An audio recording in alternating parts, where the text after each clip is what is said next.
When we have them, we are always worried that we will lose those pleasures brought by external things. Therefore, these worldly pleasures are nothing but impermanent and flustered pleasures. That's why ancient Chinese always lamented that men's life is like boarding in this world. And Su Dongpo exclaimed, "How do I hope to possess my body permanently?" Secondly, worldly pleasures may harm man's life. In letting be and exercising forbearance, Zhuangzi said, when a person is overjoyed, there is strong yang energy and declined yin energy in his body. Only when yin energy and yang energy are balanced can a person be healthy and disease-free. Improved yang energy and declined yin energy brought by worldly pleasures can cause damage to the body. Traditional Chinese medicine has always believed emotions cause illness. Namely, joy affects the heart, anger affects the liver, thinking affects the spleen, grief affects the lung, fear affects the kidney. It upholds that the heart governs the mind and controls mental activities. Excessive joy will damage the heart, lead to distractions, attack of the heart by pathogen, thus resulting in insomnia, forgetfulness, palpitations, and even angina or myocardial infarction. Fan Jin, passing the imperial exam described in Informal History for Academia, is a typical damage to the heart caused by ecstasy. Therefore, Zhuangzi proposed greatest joy characterized by no joy.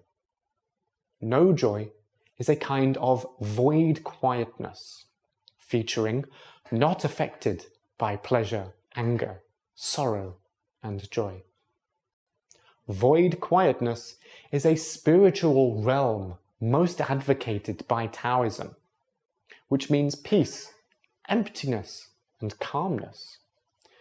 If a device is used to monitor the brainwaves of a man in a void and quiet state, the brainwave should be in a low-frequency state, which means the man is deeply relaxed, physically and mentally. Lao Tzu proposed to reach the extreme of voidness and keep assured quietness. Zhuangzi also advocated to maintain calm and quiet, as nothing in the world can disturb me. Taoists believe that if our soul is void, we will not be blinded by desires or disturbed by chaotic thoughts. Then our mind is quiet. As said by Zhuangzi, when we remain stable and unchanged, quietness arrives. Being quiet is a kind of emotional stability. Void emptiness is not dead silence and obstruction of the soul, but fullness and abundance of the soul. As the Way of Heaven describes, empty is static. Static is moving, and moving is gain. The empty and quiet mind contains philosophical vitality. As we discussed before, there is a saying in Zhuangzi, "The empty chamber is where brightness is born." When we disperse desires and thoughts that disturb the soul, infinite brightness will appear in our mind, which is like the sun shining into a clean, empty house. Empty does not imply dull or boring, but plainness after experiencing extremely gorgeous moments, and simplicity after extreme beauty. In the normal course for rulers and kings of Zhuangzi, there is a view that the heart of people with extremely high mortality and wisdom is like a mirror, on which there is no traces of objects it has, is, or will reflect. The heart of saints is like a mirror. It faces to the ups and downs of life, accepts gains, losses, favor, and humiliation with an empty state of mind, and responds to the ever-changing world with emptiness and calmness. This is like the description in Tending the Roots of Wisdom. The wind comes and make bamboos sparse. The wind passes, but bamboos do not retain its sound. Geese fly above a cold lake, but the lake does not retain the shadow of geese. Therefore, gentlemen deal with things when they come, and embrace an empty heart when things are done. Not disturbed by prosperity or adversity, I witness the blossom and wither of flowers. Not minding staying or leaving, I watched the scudding and clearing of clouds.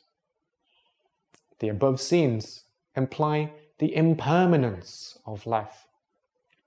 Saints can embrace such impermanence calmly, cope with favorable or adverse circumstances unperturbed, and not feel exhausted.